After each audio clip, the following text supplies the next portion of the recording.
Thank you, Greg. All right, next up we have Anthony Costello, CEO of Medidata Solutions, a Dassault Systems company. I always have to remember to say that now. And David Klein, CEO and founder of Therapeutics. We're going to talk about why the time is now for software-enhanced drugs.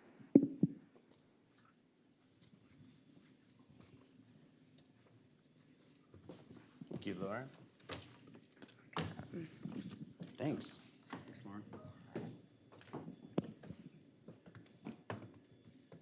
All right, terrific. First of all, I guess thanks for having us, right? I didn't have you, Should but I thanks stand for. over here. No, to the BMS group, and Are you going to stand or are you going to sit? I'll follow. Let's stand. The lead. Let's Okay, stand. Cool. At least now, every time I take a train, I'll think of a horse's ass. So if there's, I'll definitely get something out of this conference. And I do want to say, and I'm relishing in it because we never do it. It goes to show the prowess of Lauren as a salesman. I don't think we've ever sponsored anything, pretty much ever, and we're a gold sponsor, and honored to be one. So thank you. I'm David Klein, CEO and founder of Therapeutics. Hi, everyone. Good morning. Thanks for having us. I'm Anthony Costello, CEO of Medidata. And David, I think you should, we've been through the title slides. I think you should start telling your story, and I'll chime in. Okay, great. Happy to introduce Therapeutics. So really develops software as medical treatments. We just recently actually had the first ever FDA authorization for an app to treat migraine that happened about a month and a half ago. We're targeting essentially drug endpoints, but with software. We also have, in collaboration with our partner Otsuka, who's also based in Princeton, the first ever app FDA authorized to treat major depressive disorder symptoms. So it's really, as kind of Greg was saying, it's a changing world. I hope faster than 20 years, where he said it. Certainly by then it'll change, and we're generally just thrilled at how fast this space is going and how AI is accelerating everything. We've got multiple pharma partnerships in different spaces, from again, depression with Otsuka. We have a couple schizophrenia partnerships with a company called Boehringer Ingelheim. And actually recently just took our Series C, which was entirely invested by Medidata and Dassault. So if anyone's wondering how to actually get money from Medidata instead of giving them, feel free to talk to me in the network office. But there we go. That was a one-time thing. Yeah, that was a one-time. No, but we're excited to be partnered with Click, and David and I have known each other for a couple of years now, and what the company is doing is just remarkably innovative. There's a few slides here on how the market conditions have created this opportunity in a way that's different than it has been, I think, previously. Click isn't the first digital therapeutics company. There's companion app companies and digital therapeutic companies all over, and many have not succeeded the way that we believe Click is positioned to succeed. And one of those reasons is that there's a different regulatory landscape now than ever before in order to enable what Click calls software-enhanced drugs, or drugs that have an app component to them. And I know you're going to talk a little bit about the PDURS guidance in a second. You want to do that first, and I'll come back? Sure. Yeah. So, this is I think, a game changer for the whole space, and really how this market accelerates. And it's something called the Prescription Drug Use Related Software Guidance. And that guidance really clarifies that if an app, so a software as a medical device, demonstrates additional clinically meaningful benefit to a drug, that benefit can be incorporated directly into the drug label. Which for companies like us, and in particular us and us collaboratively, We're super excited about that. And it's not just for shareholder value. It's for the good of patients. It's for payers. It's for pharmaceutical companies. I mean, actually, as we speak right now, Click is at ASCO presenting data on our digital therapeutic, showing that in a RCT, we were able to statistically significantly drive outcomes in pain, fatigue, depression, anxiety.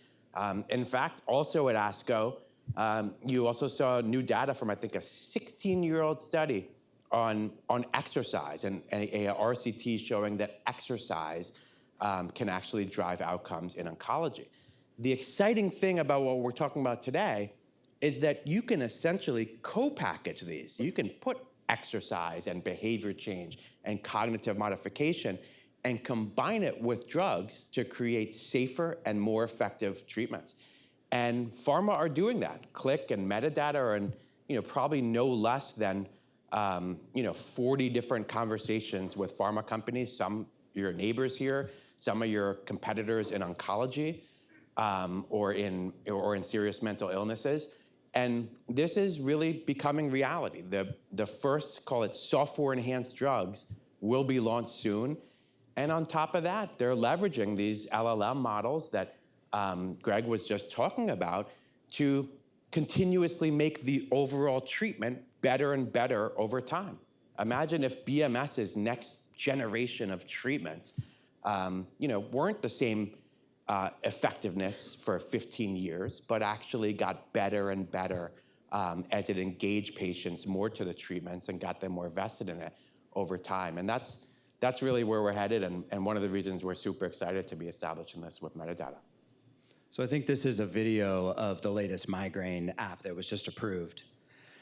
So as David said, we think that there's an evolving market, very quickly evolving market for this now, and the reason that Medidata decided to make such a large investment in Click and really drive the next generation of their technology is because we understand that running these trials as efficiently and effectively as possible is hard. David's team takes your drugs and digital therapeutic companions all the way from discovery and research into configuration of the app that you see here, into clinical trial testing and feasibility, running the trial itself, and then taking the data and walking you through the regulatory process to finally gain approval for that digital therapeutic, which, as he said, can change the label of the drug. So our view of this is that it becomes a efficiency play and a speed play to be able to run as many of these SE products through real drug trials as possible. So Medidata and Click together will drop in a standardized Medidata package of clinical trial technology along with the Click novel app that's been configured along with your teams, and doing these things in parallel across as many of the sections of the industry that we touch, we think will be a fast-track way to get digital therapeutics across the finish line. And that's what we're trying to do. I think, David, one of the key things that excited us about becoming more partnered with Click is the fact that these data out in the real world as part of a label are being prescribed, obviously hand in glove with the therapy, but also help us create an entirely new generation of real world evidence. Data about how the patient's using the app is a great proxy for how they're using the drug. And we learn a lot about behavior, that those learnings feed right back into the app loop for improving the technology. And you can imagine for diseases like migraine and depression, this app will go through generations of improvement, always launching a new, better version along the way that is inclusive of the learnings that happen from the field. So all of this real-world evidence and pushing those data back through clinical trials when necessary to bring the best possible therapeutic to the patient is our goal, and I know the goal of Click since you founded it over a decade ago. Yeah, no, that's exactly right, and hope you all are enjoying the migraine video.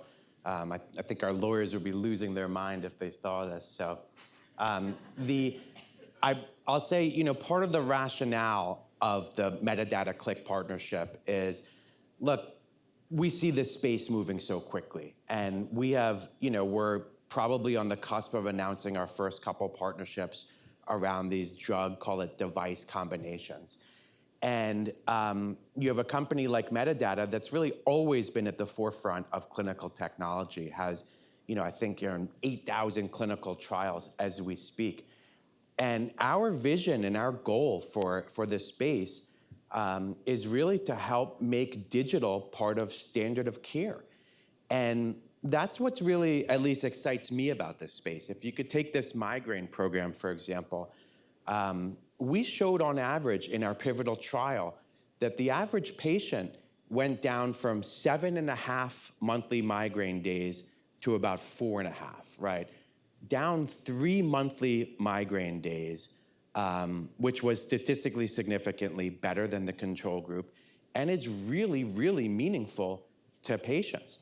And now, if you take outcomes like that and you look at all the other spaces that we're in, from, again, serious mental illness, cardiometabolic, inflammation, immunology, we're presenting, again, oncology data as we speak.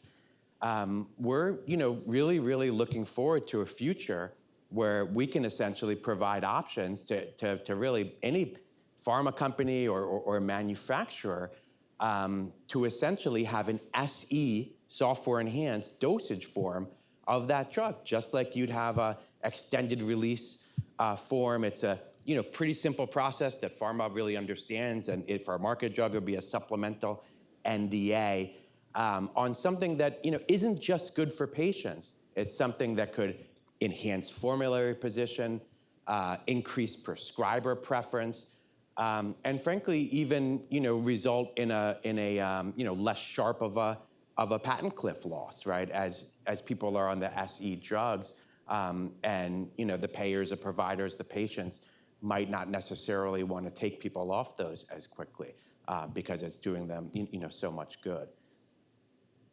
I think our time is almost up. So again, we just want to thank you for having us here today. Lauren, I know you spearheaded this for months to pull it together. It looks like a really exciting agenda. David and I and some of our team are here. Please come find us today if you're interested to hear more of this story, and I hope you have a great conference. And I think we have questions. Oh, are we taking questions? Yeah, we have a couple minutes. Great. For questions. I did forget to mention we do have this Slido tool, because there's some people on WebEx online that might want to ask questions, so they can submit them through Slido. If anyone's shy in the room, you can scan the barcode and ask your questions through Slido. But we also encourage you to raise your hands. So anyone have any questions? I see Viprali over there, if someone could hand her a mic. For this. Yeah, okay. So one of the challenges in our field is regulatory and also user experience. So my question is for you for the migraine app. So when I'm having a migraine or my husband is having a headache, we don't want to look at the screen. Any light is bothering me. So what was your experience in testing this migraine app in these patients? Yes, so that's a great question. If anything, one would argue that we test them too much, and you can't see it now, but you might have seen that kind of, I would argue, relatively ugly green color that the app has. And even the color is tested under IRB in all kinds of different user research studies to make sure exactly that it's not going to exacerbate migraines, as well as other things. Some of our apps might have animations, for example, and so on, where you'll get a much more kind of, call it calm experience from the migraine app. To that end, it's indicated for and it just got FDA authorization through the de novo pathway as a preventive treatment for episodic migraine. So it's not necessarily indicated, although it is indicated to be used in conjunction with acute medications. The app itself is not for necessarily acute usage, although it does try to predict when somebody might be having a migraine and then try to help them stave that migraine off, actually. And we think that that's been effective so far. So, years of testing, of course, these don't take as long as drugs. And it probably took us, a little more than 3 years to discover, develop, study, and get this program all the way through FDA authorization.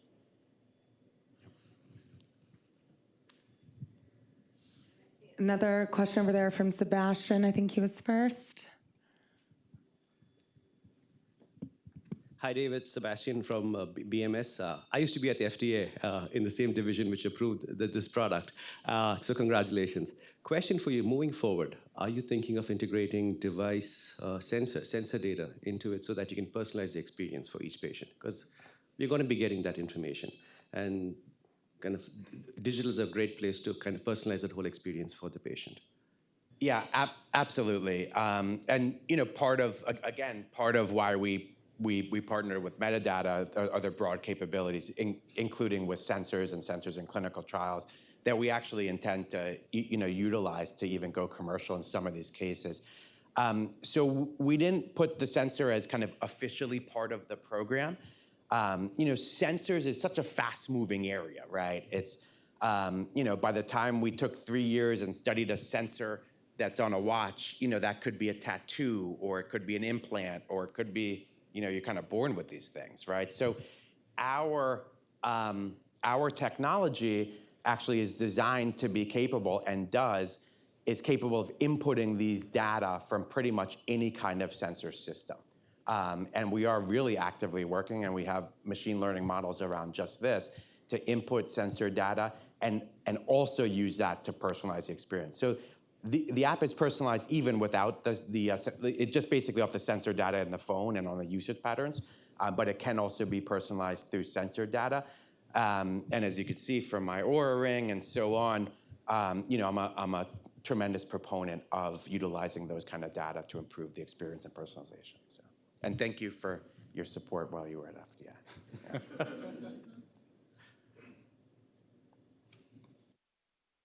Examples. Carolyn started, I lead a real-world data company called Flatiron. I'm curious, for those of us who are slightly further away from this space, how are you seeing the regulatory and reimbursement pathways shaping up, and how does it look different than your standard drug go-to-market? Yeah, I can take that. So look, part of the real excitement around this SE pathway is that, and the Peters draft guidance, is that essentially that software becomes part of the label. It's prescribed as one treatment. So there really isn't a reimbursement hurdle. The questions become much more around, well, can you increase the price, or should you increase the price? Because now the efficacy, let's say, is better, or it's hitting other endpoints that the drug wasn't. And these are complex questions. Actually, Click does a tremendous amount of market research, actually talking to payers and putting TPPs in front of them. And sometimes a payer will say, look, we're already paying too darn much for this drug. We're not ever going to pay another penny for it, no matter what you say, right? But then we'll go to providers, and the providers will say, look, if you actually hit these endpoints, I'd probably prescribe this, 40% more, 50% more, right? So there's kind of different angles here. Sometimes payers have told us, look, if you hit these endpoints, we could see us raising that price by $1,000 or even more.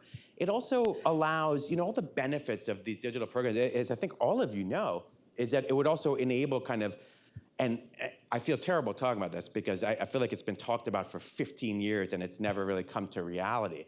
But real value-based pricing these digital programs could really facilitate that in a way that's not a hodgepodge of not regulated and all these things, but in a real kind of bona fide way. So that's one of our hopes too. But we've gotten all different feedback from payers, and you really have to aggregate the payer feedback, the provider feedback, the patient feedback to kind of see if there's a there.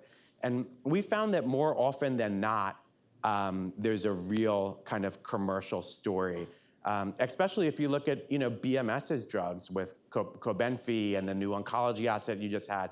I mean, these are drugs. If you look at schizophrenia, I mean, Click has published now, I think, 3 different publications on our ability to drive negative symptoms in schizophrenia, for example.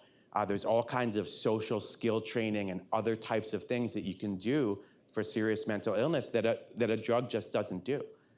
So what we're talking about is really co-packaging those experiences in a way where you get all those benefits that everyone's always wanted from digital, but that's actually practical, makes the drug better. And I think that the patients of the future and I believe Medidata feels this way too, are kind of looking for something different, right?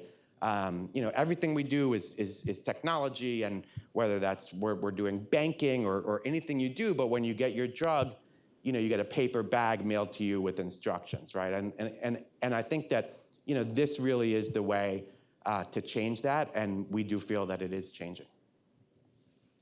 To add, and I'm sure we're out of time here, so maybe we'll stop here, but the regulatory framework seems to have a willingness that wasn't there before. As David said, they've got a number of approvals now, which really is the telltale sign. But what we are also seeing with our customers is that there's a pharma willingness. And it really does come down to this PDURS guidance for a lot of people. Our first conversations usually go like, oh, companion apps, we've tried that, it doesn't work, or it's not meaningful. But when there's an appreciation for the fact that this causes a label change, this is an expansion of the therapeutic benefit, that literally the definition of an SCE product is that it's the drug and the device together are better than either one alone. So once customers understand that this is going to go straight to their label, it becomes a completely different conversation. Now, that wouldn't happen without the regulatory willingness, but a lot of times, as we all know in our industry, it takes both the regulatory guidance or draft guidance and a customer pharma willingness to try these things to really kind of change the space, and that's what we see happening now. Great, thank you both so much.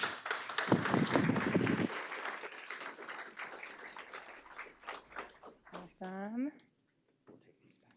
Yeah, you can bring them back, thank you.